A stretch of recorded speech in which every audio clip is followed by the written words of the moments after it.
Pasó de ser un joven de baja estatura con una voz poco varonil y que sufría maltratos por parte de su padre alcohólico en su adolescencia, a convertirse en el generalísimo caudillo y dictador de España durante 40 años. Villano para muchos y héroe para bastantes, cada vez más, por cierto.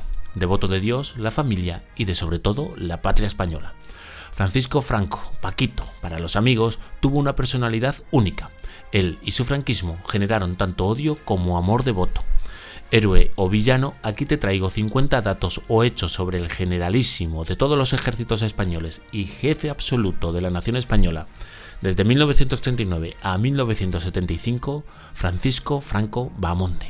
Y que tenemos por consiguiente una alta misión que cumplir.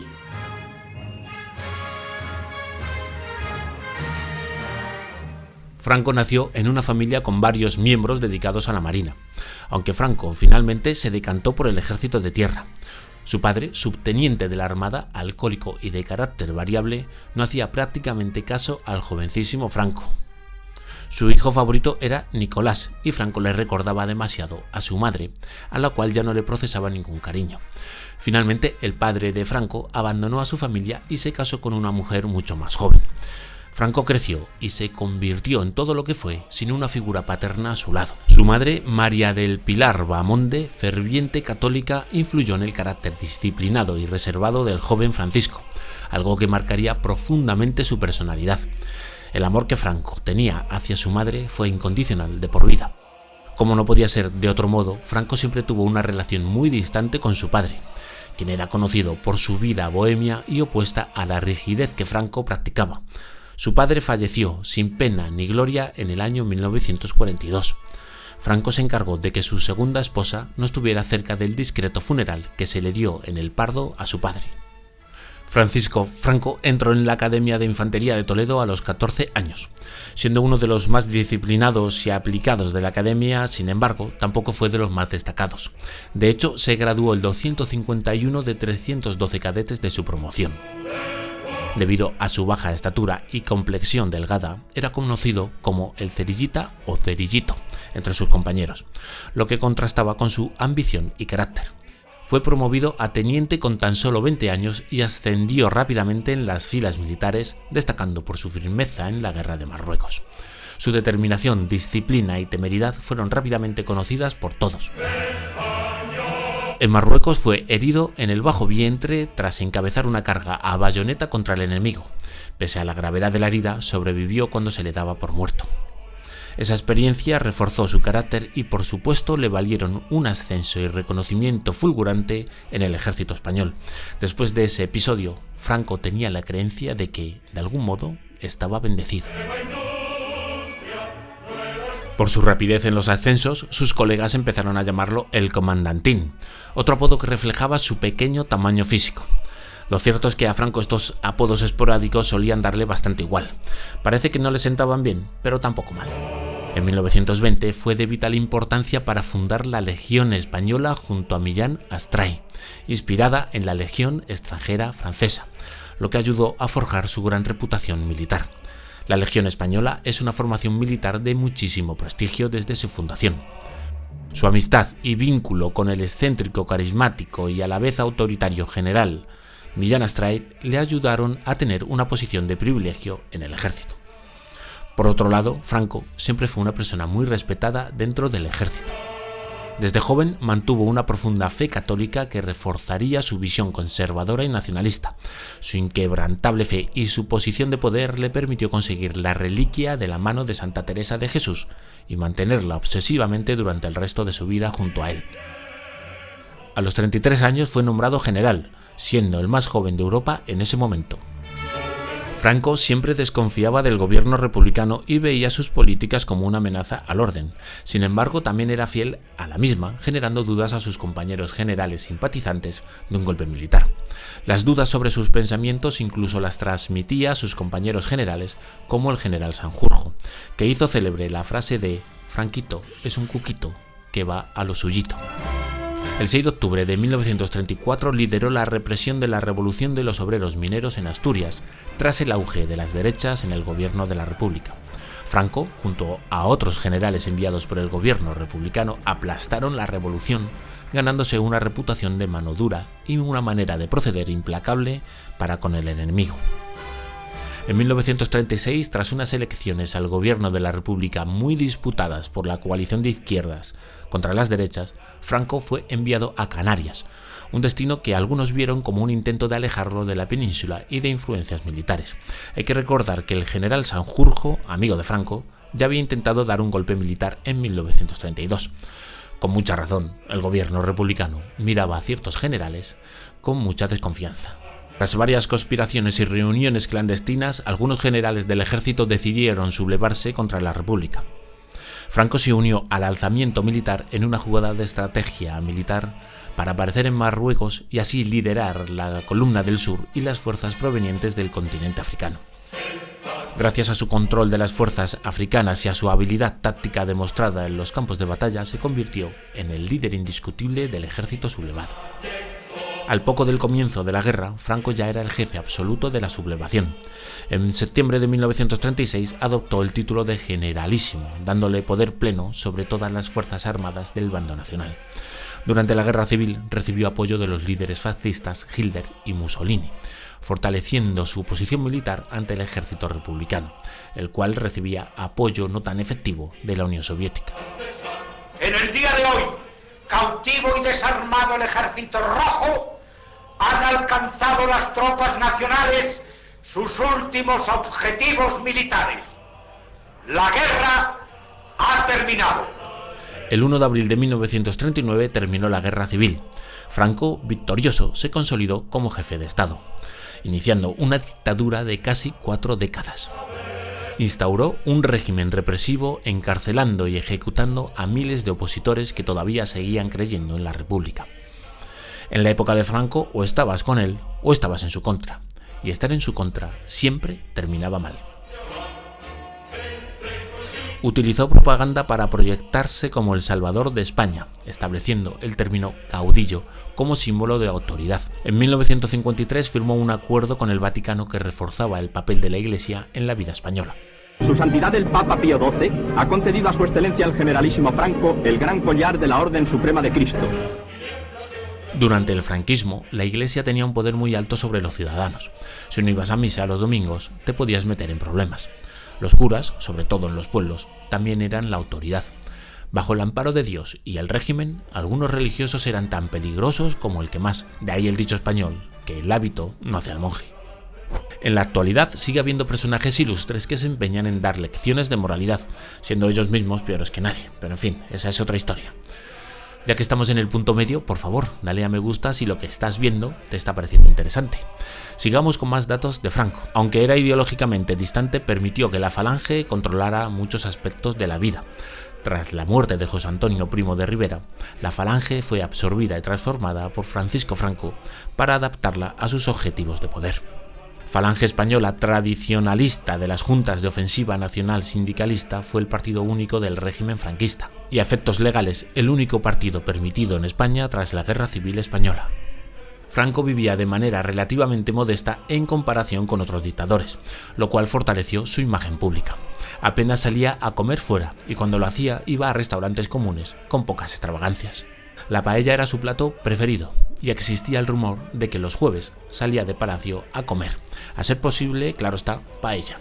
De ahí que en España, en la mayoría de los restaurantes, los jueves se sirva paella, ya que los restaurantes de la zona donde vivía Franco, así como de Madrid, preparaban paella los jueves, no fuera a ser que el mismísimo caudillo apareciese de pronto en sus establecimientos. ¿Te imaginas? A pesar de su dureza, era un político pragmático y evitó involucrarse en la Segunda Guerra Mundial.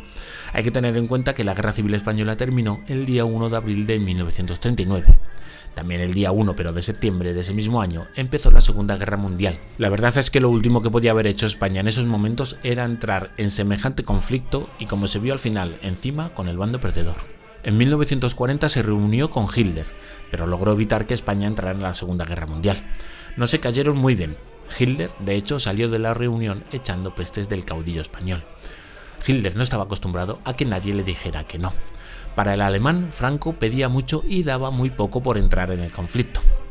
A pesar de todo, Franco mandó una división de soldados a luchar en la Segunda Guerra Mundial, la llamada División Azul.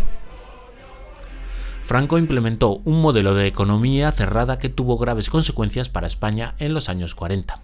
Aislada internacionalmente, España no recibió ninguna ayuda exterior, como el Plan Marshall que benefició a otros países de Europa tras la Segunda Guerra Mundial. Además, las infraestructuras estaban prácticamente destruidas tras la guerra y el campo español no podía cubrir las necesidades de una sociedad empobrecida. La década de los 40 fue, sin duda, un periodo de enorme dureza para los españoles, marcado por el racionamiento, la escasez, el mercado negro, en fin, las calamidades propias de una posguerra, que quizá se hizo demasiado larga. En 1947 proclamó que España sería una monarquía, con él como jefe de Estado hasta su muerte. Es decir, España se convirtió en un reino sin rey, pero con príncipe, Juan Carlos I. Don Juan de Borbón, padre de Juan Carlos y legítimo rey por derecho, estaba en el exilio, ya que Franco desconfiaba de sus ideales liberales y democráticos. Todo esto se resume en que Franco, una vez en el poder, no solo iba a regalar a nadie, por muy rey que fuera Don Juan de Borbón. El franquismo siempre tuvo enemigos y siempre se les reprimió fulminantemente para que cualquier atisbo de insurrección al régimen quedase aniquilado. Incluso en los años 70, cuando la dictadura era mucho más blanda, la represión por parte del régimen seguía siendo devastadora para la gente que el régimen consideraba enemigos. Franco era extremadamente reservado sobre su vida privada, lo que creaba una aura de misterio en torno a él. Franco era profundamente católico y promovía los valores religiosos en su vida y en su política.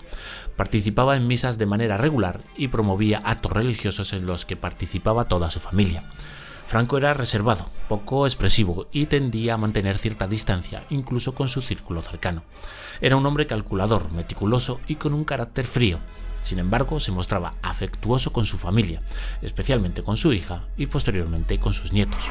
¡Viva España! Mandó construir el Valle de los Caídos como un monumento para honrar a los caídos en la Guerra Civil Española.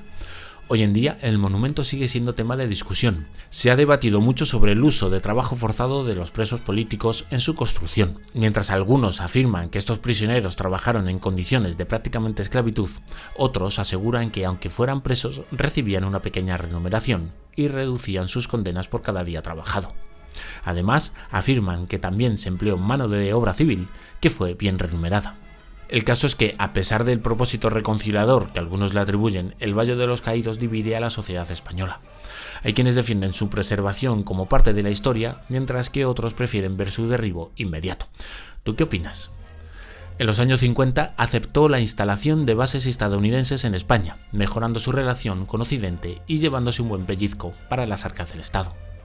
Franco detestaba a los comunistas y prefería estar del lado de Occidente que del lado soviético.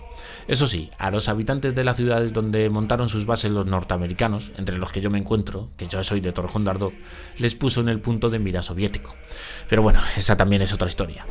Bajo presión, en el año 1959 adoptó una serie de reformas económicas que ayudaron a la modernización de España. Desarrolló la industrialización, promovió la liberalización del comercio y promovió también la inversión extranjera. ¿Dieron resultado? Pues hay que preguntar a los abuelos y bisabuelos para poder hacernos una idea de esto sobre el terreno. Pero vaya, que parece que la economía española a finales de los 50 empezó a mejorar. Este periodo de crecimiento económico en los 60 permitió mejoras en la calidad de vida. Entre los años 50 y 70 se construyeron 1,5 millones de viviendas de carácter social, solucionando en gran medida los problemas de vivienda que tenía el país. En 1969 nombró a Juan Carlos I de Borbón como su sucesor, apostando por la continuidad del régimen. Por supuesto, el futuro rey se formó bajo supervisión franquista a gusto del Generalísimo. Juan Carlos, una vez muerto Franco y con el régimen obsoleto ya, ayudó, o por lo menos no obstaculizó, a que el país entrase en una democracia. Utilizó la censura y el control mediático para mantener una imagen impoluta e inmaculada. Los responsables de la censura, junto con la Iglesia de su lado, revisaban con la tijera en la mano cada película, cada serie, cada obra de teatro, cada canción o programa de televisión que llegaba a los ciudadanos. Había que ser ciudadanos ejemplares, a toda costa. La falange femenina promovía valores de sumisión y obediencia en las mujeres, reforzando la estructura social conservadora. Es cierto, durante el franquismo las mujeres tenían una función social más enfocada a las tareas del hogar y a la crianza de sus hijos. Aunque por supuesto hubo mujeres que rompieron barreras, la mayoría hacían lo que supuestamente estaba bien visto. Creó el Instituto Nacional de Industria. Vamos, el Estado se metió a empresario. fundando gigantes como SEAT, Endesa, Pegaso o Iberia, entre otras, controlando desde la automoción hasta la energía. Tuvo éxitos y fracasos. Para analizar este asunto se requiere de un análisis económico mucho más profundo. Fue muy reticente a abandonar las colonias africanas de España, como el Sáhara Occidental, hasta su muerte. España tuvo varias colonias en África que se fueron perdiendo a lo largo del siglo XX. En 1966 reformó la estructura política para legitimarse ante el mundo y aparentar transparencia, aunque mantuvo su poder absoluto intocable y aunque se prometían ciertas libertades, seguía siendo mejor no meterse en ciertos temas. El régimen seguía siendo una dictadura muy dura para los contrarios al régimen. Permitió que el turismo creciera modernizando parcialmente la economía y la imagen de España. Las maravillosas playas españolas se llenaron de gente de todos los lugares del mundo, buscando sol, paella y diversión a bajo precio. Su régimen permitía las identidades regionales, pero las lenguas locales estaban prohibidas. El único idioma oficial en el franquismo era el español. Era conocido por su carácter sobrio y sin interés en grandes lujos o reuniones. No le agradaban las grandes citas, las obligaciones familiares o de amistades. Fue un marido devoto y su esposa tuvo un papel de influencia discreta pero constante. Fue estrictamente fiel a su mujer Carmen Polo siempre. Aunque inicialmente reacio, permitió que dirigentes influyentes del Opus Dei ayudaran económicamente al régimen a cambio de sitios de poder. Su régimen mantuvo una postura ferozmente anticomunista. Desde la revolución bolchevique en el 1917 miró con recelo a todo movimiento socialista o, como él los llamaba, anti-España, que se daban en el país. Persiguió sin contemplaciones a todos los comunistas célebres y no tan célebres españoles. En 1973, ETA asesinó a su mano derecha y presidente del gobierno en 1973, Luis Carrero Blanco, lo que desestabilizó al régimen en sus últimos años. El entierro de Carrero Blanco fue la única vez en la que se vio al dictador llorar. Franco, en cierto modo, confiaba en la continuidad de su legado en Carrero Blanco, el cual era un hombre altamente leal al dictador y al régimen. En sus últimos años, su salud se deterioró, pero se mantuvo en el poder hasta su muerte en 1975.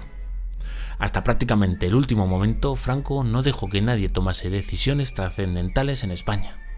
Españoles, Franco ha muerto. Francisco Franco Bahamonde falleció el 20 de noviembre de 1975 a las 4:20 de la mañana, debido a complicaciones derivadas de múltiples enfermedades que padecía. Fue sepultado en el monumento que él mismo ordenó construir, el Valle de los Caídos, simbolizando el cierre de una era en la historia de España. En el año 2019, su cadáver fue exhumado por orden del primer gobierno de Pedro Sánchez del Valle de los Caídos. Los restos de Francisco Franco descansan en el cementerio de Mengorrubio, en el barrio del Pardo, Madrid.